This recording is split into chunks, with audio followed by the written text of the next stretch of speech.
Today we are going to study Sonnet 18 of William Shakespeare. The name of the sonnet is Shall I compare thee to a summer's day? যখনই এই কবিতাটা পড়ি বা এই রকম কবিতা পড়ি তখন রাস্কিন বন্ডের একটা কথা আমার মনে পড়ে। When all the wars are over, a butterfly will still be beautiful. সমস্ত যুদ্ধ যখন শেষ হয়ে যাবে একটা প্রজাপতি তখনও একই রকম সুন্দর থাকবে। ভেবে দেখো উইলিয়াম শেক্সপিয়ার কত বছর আগে এই প্রেমের কবিতাটা লিখে গিয়েছেন। 450 বছরের বেশি সময় পেরিয়ে গেছে।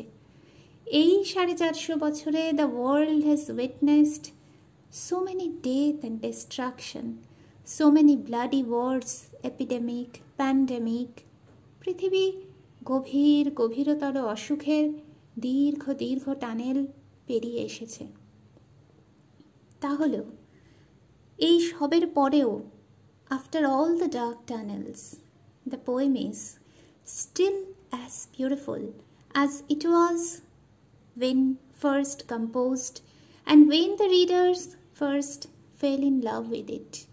এই কবিতা প্রথম কে পড়েছিল আমরা জানি না, প্রথম কারা পড়েছিলেন আমরা জানি না, প্রথম পড়ে মুগ্ধ হয়েছিলেন তারা ঠিক কোন সময় তাও জানি না।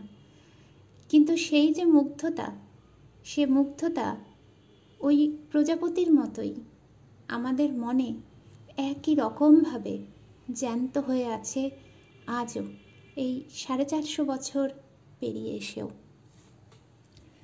এই কবিতাটা ঠিক কোন সময় লেখা হয়েছিল?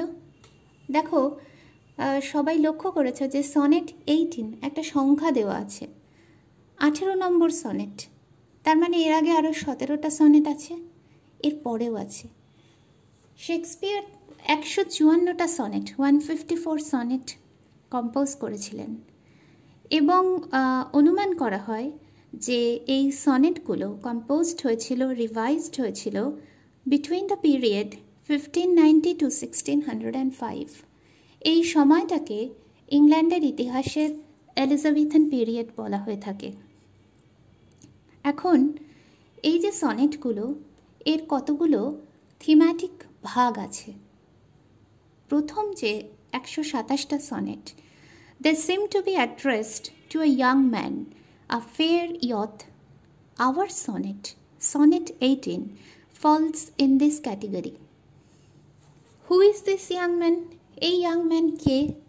এই গৌরচাঁদটি কে, যাকে শেক্সপিয়ার অ্যাড্রেস করেছেন? সাহিত্যের জগতে কি হয় জানো? এই সাহিত্যের জগতেও ব্যোমকেশ আর ফেলুদারা আছে। তারা কি করে? একটা রহস্য উদ্ঘাটনের চেষ্টা চালায়। কিসের? এই রকম যে কবিতাগুলো লেখা হয় কোনো ব্যক্তিকে উদ্দেশ্য করে বা কোনো ব্যক্তিকে নিবেদন করা হয়, সেই রক্তমাংসের মানুষটা কে? বা কবিতার মধ্যে ছায়া চরিত্র হয়ে আসে যে আকার অবয়ব, সে আসলে বাস্তবে কে ছিল? এই জানার চেষ্টাটা যুগে যুগে হয়। ধরো বাংলায় জীবনানন্দের বনলতা, সুনীল গাঙ্গুলির নীরা, সেখান থেকে শুরু করে লিওনার্দোর মোনালিসা, সব জায়গাতেই কে এই চরিত্র, এটা নিয়ে একটা চর্চা, অনুসন্ধান, কৌতূহল, গবেষণা দেশে দেশে যুগে যুগে হয়ে আসে। স্বাভাবিক যে এটা শেক্সপিয়ারের সনেটের ক্ষেত্রেও হয়েছে। এখন অত বছর আগে ঠিক কাকে শেক্সপিয়ার উদ্দেশ্য করে এগুলো লিখেছিলেন, এই সনেটগুলো 127টা সনেট, এটা সঠিকভাবে বোঝা যায় না, অনুমান করা হয়। কোনো এক WH-কে, মিস্টার WH-কে উৎসর্গ করা হয়েছিল সনেটগুলো, মানে অনেকগুলো সনেট নিয়ে প্রকাশিত বইটা।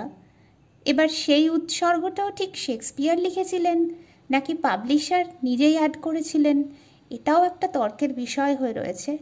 হাউএভার ওই WH আছে বলে একটা স্পেকুলেশন হচ্ছে যে William Herbert, Earl of Pembroke, তিনি ছিলেন এই সনেটগুলোর ওই মিস্টিরিয়াস চরিত্রটি। কেউ কেউ আবার বলে না, Henry Wriothesley, earl of Southampton, তিনিই ছিলেন ওই mister W H. However, our aim at least for now, অন্তত এখনকার জন্যে, it's not to search for the flesh and blood or any real life character behind these sonnets or behind this sonnet, but our aim should be to attempt to enjoy the beauty of Shakespeare's poetry, to feel why and when all the wars are over, the butterfly will still be beautiful. আমাদের উদ্দেশ্য ওই চরিত্রকে real life থেকে খুঁজে আনা না, আমরা গোয়েন্দাগিরি করব না, আমরা এর আস্বাদ নেওয়ার চেষ্টা করব। আমরা শেক্সপিয়ারের কবিতাটা পড়ে বোঝার চেষ্টা করব যে কবিতা কেমন করে ওই প্রজাপতি হয়ে ওঠে, যে প্রজাপতি অনেক যুদ্ধ পেরিয়ে এসেও একই রকম সুন্দর হয়ে মানুষের কাছে ধরা দেয়। তাহলে আমরা কবিতার মধ্যে যাই। শঙ্খ ঘোষ যেমন বলেছেন, শিরোনামে নয় পংক্তির ভিতরে এসো। আমরা পংক্তির ভিতরে গিয়ে খুঁজে পাওয়ার চেষ্টা করি সেই কথা, যে কিভাবে এত বছর পেরিয়ে এসেও অমরত্ব লাভ করে কেউ কেউ। Shall I compare thee to a summer's day? Thou art more lovely and more temperate. Rough winds do shake the darling buds of May, and summer's lease hath all too short a date. কিছু কিছু শব্দ old English, আর্কেইক ইংলিশের ব্যবহার হয়েছে, যেমন THEE, thee is nothing but modern you. Shall I compare you to a summer's day? Thou art, ART, art is nothing but modern R, ARER. You are more lovely and more temperate. Rough winds do shake the darling buds of May, and summer's lease hath is nothing but has all too short a date. The meaning of these lines are nothing complex. The poet seems to be puzzled. Is it be okay to compare his lover with a summer day? মনে রাখতে হবে যে summer in England is like spring in India, full of bright sunshine, warmth. Summer brims with passion of new life and light, and love blooms in nature after long frosty chill of winter months. এরকম ঝলমলে দিনের সঙ্গেই তো প্রেমিকার তুলনা চলে, বা এখানে প্রেমিকের তুলনা চলে। অর্থাৎ ভালোবাসার মানুষ, সে প্রেমিক বা প্রেমিকা যেই হোক না কেন, কিন্তু সে তুলনা কি অ্যাপ্রোপ্রিয়েট? পোয়েটকে পাজলড মনে হচ্ছে। কারণটা কি? কারণটা হচ্ছে যে that beauty is not immortal. সেই সৌন্দর্য, সেই সামারের অপূর্ব দিনগুলো স্থায়ী হয় না। Rough winds do shake the darling buds of May, and summer's lease, LEASE, lease, এই লিজ শব্দটার মানে এমনিতে হচ্ছে একটা contract by which one party conveys land, property, services etcetera to another for a specific time, usually in return for a periodic payment. একটা নির্দিষ্ট সময়ের জন্যে জমি বা কোনো প্রপার্টিকে নিজের মালিকানায় নেওয়া, সেটা হচ্ছে লিজ, একটা লিগাল টার্ম। শেক্সপিয়ারের লেখায় এরকম বেশ কিছু লিগাল টার্ম আছে। এই লিগাল ইমেজারি বা চিত্রকল্প শেক্সপিয়ার ব্যবহার করেছেন তার লেখায়। এখানে তিনি বলছেন যে এই যে period of summer full of life and light, it is for a short time, short span of time. So actually he is not ready, or it is not possible for him to compare the man or the youth whom he loves with this brief summer time.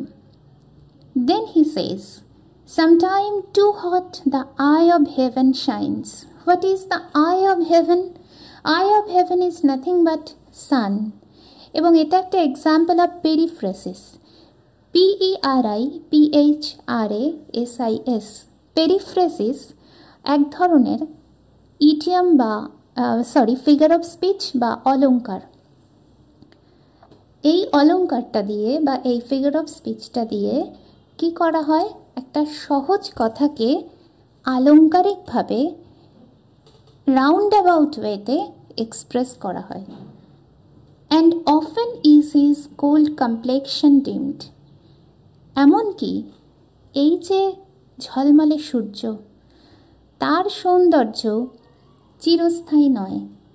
And every fair from fair sometime declines, প্রত্যেক সুন্দর তার সৌন্দর্য থেকে চ্যুত হয়, নষ্ট হয়।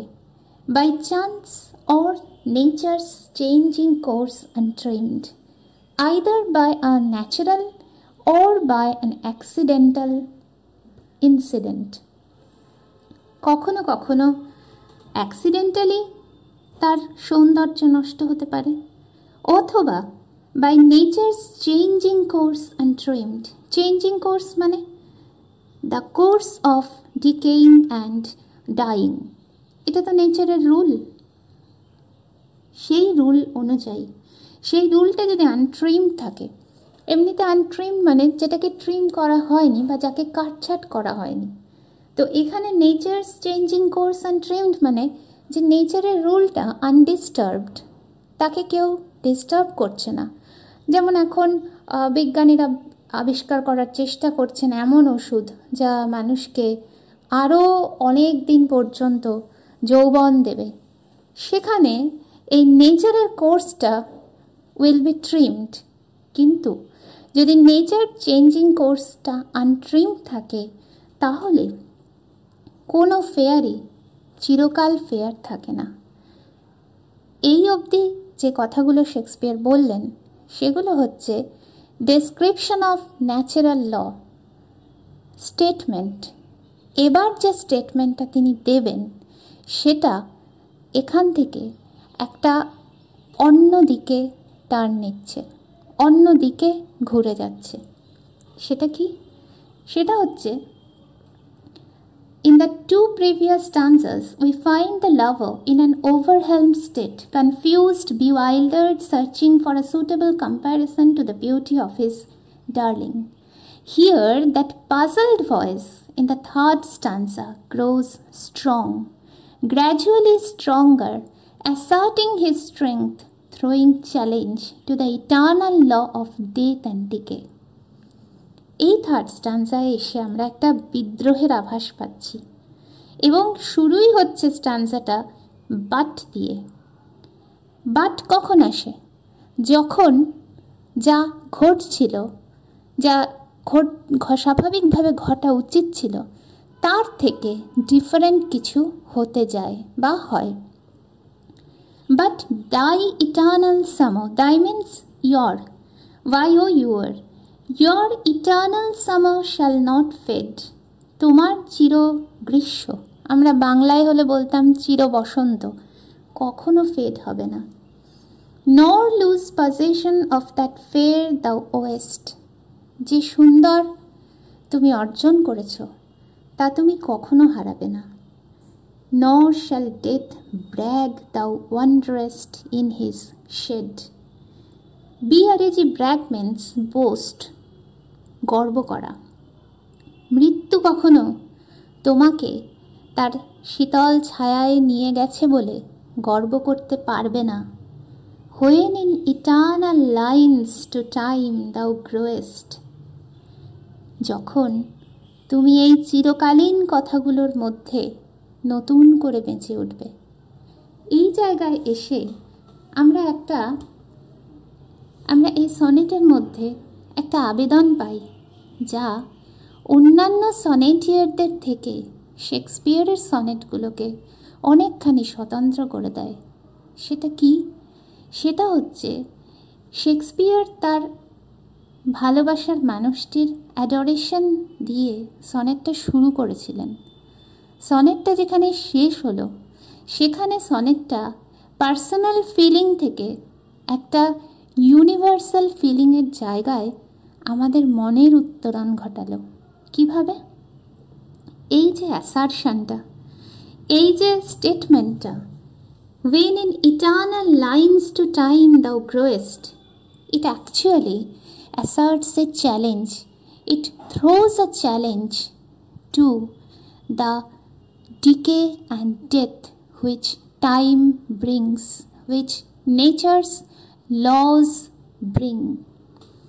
এবং এই অ্যাসারশনটাই আমরা শুনতে পাই in all great arts of all edges.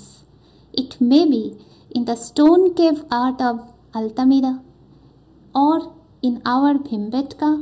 It may be in the ageless art of Ajanta Ellora, or in the paintings of Van Gogh, or in the music of our very own Tagore. পৃথিবীর যে কোনো প্রান্তের যে কোনো শিল্প, তা সে পাথুরে গুহার গুহাচিত্রই হোক, অজন্তা ইলোরার মতো মন্দির গাত্রের ভাস্কর্যই হোক, ভ্যান গগের পেইন্টিংই হোক, বা আমাদের রবীন্দ্রনাথের গানই হোক, গানের সুরই হোক, সবের মধ্যেই শিল্পী তার এই প্রত্যয়কে বুনে দেন যে আমার শিল্পের মৃত্যু নেই, আমার মৃত্যু হতে পারে কিন্তু আমার শিল্প অমর। শেক্সপিয়ার ঠিক সেই জায়গাতে তার সনেটটাকে শেষ করছেন। So long as men can breathe or eyes can see, so long lives this and this gives life to thee. Thee means you. এই যে this, এই thisটার কাকে বোঝাচ্ছে? Here this refers to this poem, this sonnet. যতদিন মানুষ বাঁচবে ততদিন আমার এই কথাগুলো বেঁচে থাকবে, এবং ততদিন আমার এই কথাগুলোর সঙ্গে বেঁচে থাকবে তুমিও। এই যে চ্যালেঞ্জ, এই যে প্রত্যয়, এটাই একজন শিল্পীর সারা জীবনের সাধনা এবং সারা জীবনের প্রার্থনাও বটে। So this is definitely a love poem, and at the same time it's a poem of revolt against the tyranny of time. এটা অবশ্যই প্রেমের কবিতা, একই সঙ্গে এটা বিদ্রোহের কবিতাও। বিদ্রোহ কার বিরুদ্ধে? সময় স্রোতের ক্ষয়ের বিরুদ্ধে। এই বিদ্রোহ কে করতে পারেন? ঈশ্বরের মুখোমুখি এইভাবে বিদ্রোহী হতে পারেন শুধুমাত্র একজন শিল্পী। তিনি কবি হতে পারেন, চিত্রকর হতে পারেন, ভাস্কর হতে পারেন, বা অন্য কোনো আর্ট ফর্মের আর্টিস্ট হতে পারেন। This is what all great art can achieve and actually aims to achieve. There is a very beautiful poem by John Keats, Ode on a Grecian Urn. Earn মানে হচ্ছে এক ধরনের টল রাউন্ড ভাস, যেটাকে usually ব্যবহার করা হয় ক্রিমেটেড পার্সনের অ্যাশ কালেক্ট করার জন্যে। মানে যে মানুষের দাহ হয়ে গেছে সেই মৃত মানুষের দাহের ভস্য তাতে রাখা হয়।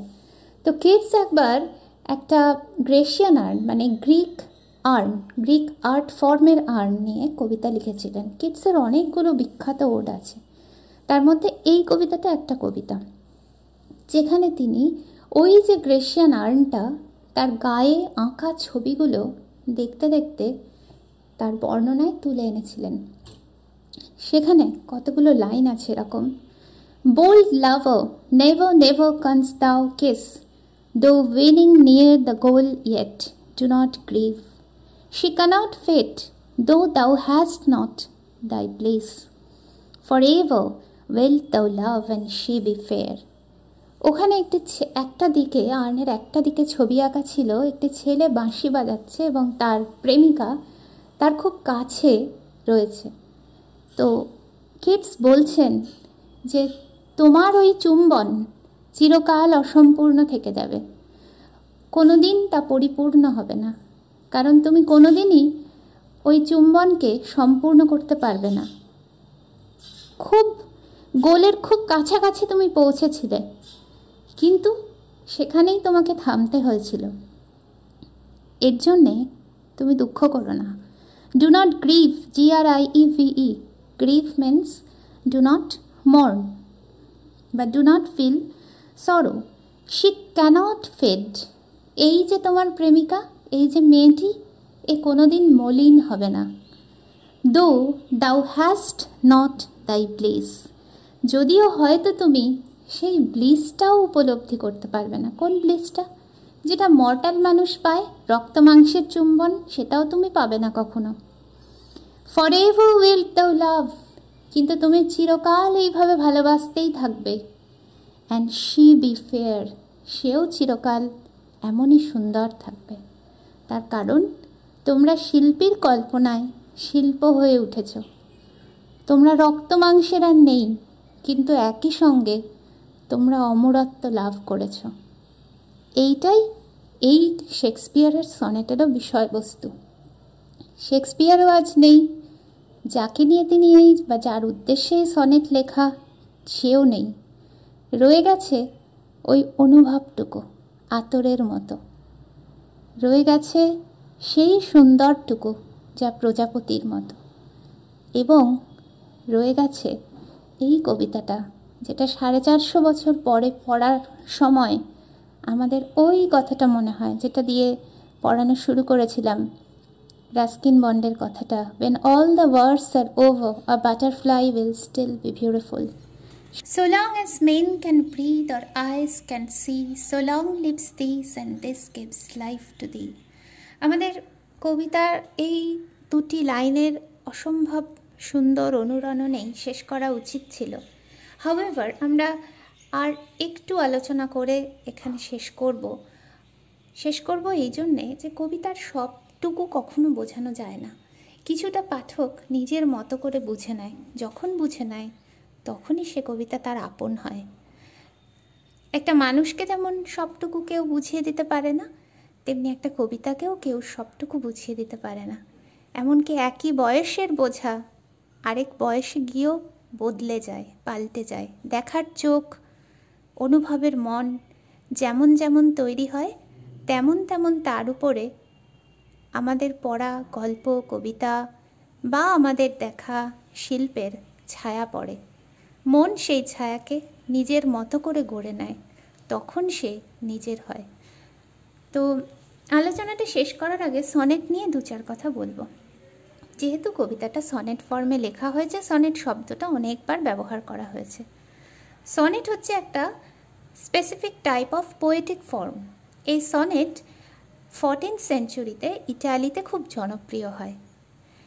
এই যে সনেটটা, এই সনেট ফর্মটা, এটা 14 লাইনের কবিতা, 14 lines poem, written in iambic pentameter.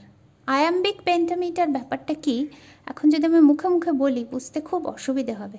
এটা ব্ল্যাকবোর্ডে দেখাতে পারলে সবচেয়ে ভালো হয়। আমি চেষ্টা করব ডেসক্রিপশন বক্সে এটা দেখিয়ে দিতে, যাতে তোমরা কিছুটা হলেও বুঝতে পারো। আপাতত এইটুকু শোনো যে sonnet is a lyric poem which consists of 14 iambic pentameter lines. এই 14 লাইনকে ইটালির পোয়েটরা, সনেটিয়াররা দুটো ভাগে ভাগ করেন। 8 লাইন, 6 লাইন। প্রথম 8 লাইনকে বলা হতো অক্টেভ, পরের 6 লাইনকে বলা হতো সেস্টেট। এই অক্টেভ আর সেস্টেটকে এরপর ইংল্যান্ডের কবিরা যখন 16th সেঞ্চুরিতে ইংল্যান্ডে সনেট লেখা শুরু হলো এবং খুব জনপ্রিয় হলো, তখন 8 লাইন 6 লাইনেও লিখলেন অক্টেভ সেস্টেট প্যাটার্নে, আবার একটু ভ্যারিয়েশনও করলেন। সেই ভ্যারিয়েশনটা কি? ভ্যারিয়েশনটা হচ্ছে ওই প্রথম 8, 6 একে ভেঙে দিলেন তিনটে স্টানজা আর লাস্টের 2টো কাপলেট। 3টে স্টানজা কটা লাইন নিয়ে হলো? 4টে করে লাইন, 3 4 12 আর শেষে 2 লাইন, 14 লাইনই রইল। শুধু প্যাটার্নটাকে তারা পাল্টে দিলেন। এই যে 3টে ভাগ, একে বলা হলো কোয়াট্রেন, আর লাস্ট কনক্লুডিং 2 লাইনকে বলা হলো কাপলেট। এই প্যাটার্নটা শেক্সপিয়ারিয়ান সনেট নামে পরিচিত হলো। এই জন্য নয় যেটা শেক্সপিয়ার শুরু করলেন, এই জন্যে যে শেক্সপিয়ার এই ফর্মটাকে পপুলার করলেন। এর যে রাইম স্কিম, তার সামান্য ভ্যারিয়েশন নিয়ে এলেন স্পেন্সার, তাকে আবার বলা হলো স্পেন্সারিয়ান সনেট। আমি এগুলো ডেসক্রিপশন বক্সে লিখে দেব, যাতে তোমরা দেখে সহজে বুঝতে পারো। তো সনেট ফর্মের যে রাইম স্কিম প্যাটার্নটা, সেই রাইম স্কিম প্যাটার্নটা একটু বলে দিই। রাইম স্কিম প্যাটার্নটা আর কিছুই নয়, যখন আমরা অক্টেভ আর সেস্টেটে সনেটের প্যাটার্নটাকে লিখি বা দেখাই, তখন ওটা হচ্ছে A B A B B A C D E C D E অথবা সিডি সিসি ডিসি, এইভাবে। এই আর শেক্সপিরিয়ান সনেটটা কি হলো, সেটাই হয়ে গেল এবি সিডি সিডি ইএফ জিজি। এই ABCD ব্যাপারটা কি? ব্যাপারটা হচ্ছে আমাদের একই রকম রাইমগুলোকে আমরা এক একটা লেটার দিয়ে চিহ্নিত করেছি, করে আমরা রাইম স্কিম বা ওই রাইমের প্যাটার্নটাকে আনার চেষ্টা করেছি বা করে থাকি। কীরকম? এই কবিতাটা ধরো, shall I compare thee to a summer's day. এখানে দেখো ডের সঙ্গে মে রাইম হচ্ছে, টেম্পারেট রাইমস উইথ ডেট। তো ডে আর মে সিমিলার সাউন্ডগুলোকে ধরো স্মল লেটার এ দিয়ে আমি ডিনোট করলাম। টেম্পারেট আর ডেট একই সাউন্ডগুলোকে বি লেটার দিয়ে ডিনোট করলাম। তাহলে যদি আমি এই লাইনগুলোর পাশে ছোট করে এ আর বি লিখি, সিরিজটা কি আসে? ডের পাশে এ, টেম্পারেটের পাশে স্মল বি, আবার মেয়ের পাশে, যেহেতু ডে আর মে একই রকম, আবার স্মল এ, আবার টেম্পারেট আর ডেট যেহেতু একই রকম উচ্চারণ, ডেটের পাশে আবার স্মল বি। তাহলে ব্যাপারটা কী দাঁড়ালো? A B. এরপর দেখো শাইনস আর ডিক্লাইন্স, একই রকম সাউন্ড, এবং এই শাইনস আর ডিক্লাইন্স ওই আগের ডে মেয়ের সঙ্গেও মিলছে না, আবার টেম্পারেট ডেটের সঙ্গেও মিলছে না, নতুন একটা সাউন্ড আসছে। ধরে নাও শাইনস আর ডিক্লাইন্স, এই একই রকমের সাউন্ডটাকে আমরা সি দিয়ে ডিনোট করব। তাহলে শাইনসের পাশেও সি, আবার ডিক্লাইন্সের পাশেও সি। আবার ডিমড আর ট্রিমড, এরাও একই সাউন্ড, কিন্তু আরেকটা ডিফারেন্ট নতুন সাউন্ড। ধরো একে স্মল ডি দিয়ে ডিনোট করি, তাহলে ডিমডের পাশেও ডি, আবার ট্রিমডের পাশেও ডি, সিরিজটা কি এলো? CD CD. তারপর দেখো ফেড আর শেড, ধরো এই যে নতুন সাউন্ডটা একই রকম পেলাম, একে আমরা ই দিয়ে ডিনোট করব। তাহলে ফেডের পাশে স্মল ই, শেডের পাশে স্মল ই। ওয়েস্ট আর গ্রোয়েস্ট একই রকম সাউন্ড এবং নতুন একটা সাউন্ড, এর পাশে ধরো আমরা এফ লিখলাম, তাহলে কি দাঁড়ালো? ইএফ। সি অ্যান্ড ডি একই সাউন্ড, একে যদি আমরা জি দিয়ে লিখি, তাহলে সি এর পাশে স্মল জি, ডি এর পাশে স্মল জি। এবার পুরোটা দেখো কীরকমভাবে এলো রাইম স্কিমটা, A B CD CD EF জিজি। ওকে, আপাতত এটুকু বুঝতে পারলেই হবে। আর ডেসক্রিপশন বক্সে সনেট সম্পর্কে আরও 2-4 কথা রইল।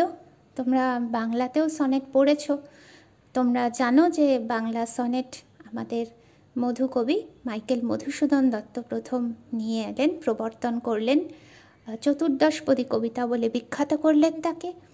বাংলাতে অবশ্য সনেট শব্দটাও বহুল ব্যবহৃত হয়। আর মধুসূদনের পর এই সনেট ফর্ম বাংলার প্রায় সব বিখ্যাত কবিরাই ব্যবহার করলেন, এখনও করে চলেছেন।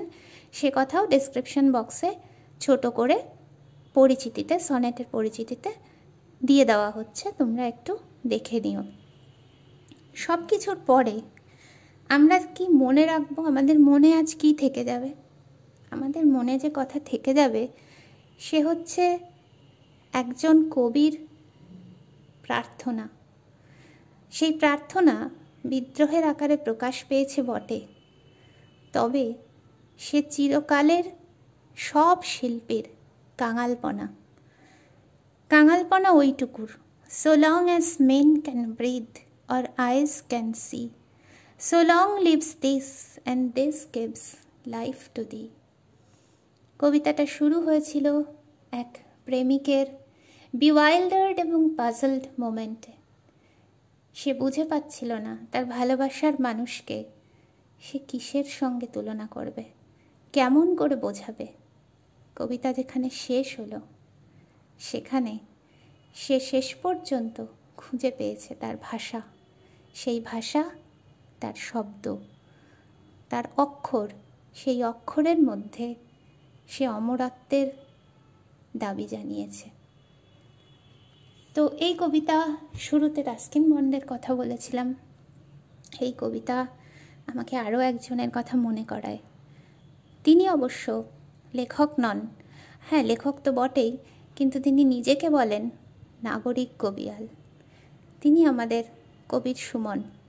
কবির সুমনের একটি গান আছে, তোমার তুলনা আমি খুঁজি না কখনো, বহু ব্যবহার করা কোনো উপমায়। এ কথা ওই শেক্সপিয়ার সমস্ত কবিতা জুড়ে যা বলতে চেয়েছেন তার প্রিয়তমকে, তাও বটে। কবিতা শেষ করে, এ কবিতা পড়ে পাঠক হিসেবে আমাদের যে মুগ্ধতা, সে মুগ্ধতা শেক্সপিয়ারের মতো কবির উদ্দেশ্যেও এই কথাই বলে যে এমন কবির তুলনা আমরা খুঁজি না কখনো, বহু ব্যবহার করা কোনো উপমায়। এমন ভালো লাগার তুলনাও আমরা খুঁজতে পারি না। আমরা ওই গানটা দিয়ে, ওই গানটা শুনতে শুনতে আমাদের এই ক্লাস শেষ করব। গানটা গাইছে তোমাদের বন্ধু এবং আমাদের স্কুলের এই 2020-21 সালের ক্লাস 12-এর ছাত্রী প্রিয়াঙ্কা। তোমার তুলনা, তোমার তুলনা আমি খুঁজি না কখনো, বহু ব্যবহার করা কোনো উপমায়। গীতিকার চর্চিত শব্দের ফেনা, গীতিকার চর্চিত শব্দের ফেনা, তোমার তুলনা কোনোদিন জানবে না, তোমার তুলনা। রাতের বাহারি চাঁদে আফিমে গোলাপে, হারমোনিয়াম টানা সুলেরা প্রলাপে, অথবা তবলা ঠেকা তেরে কেটে তিনা, তোমার তুলনা কোনোদিন জানবে না। আকাশে আশার মেঘে,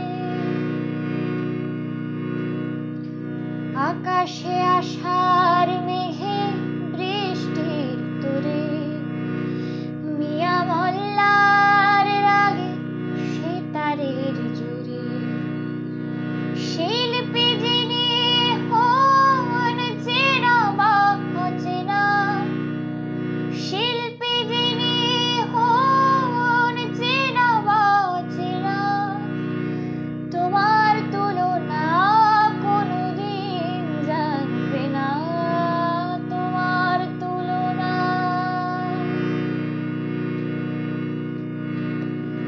আবিল বিদেশি ছবি শটের পরতে, অনাবিল বাংলার স্বকীয় শরতে, অথবা স্নান লেকে মেম ব্যালেরিনা, তোমার তুলনা কোনোদিন জানবে না।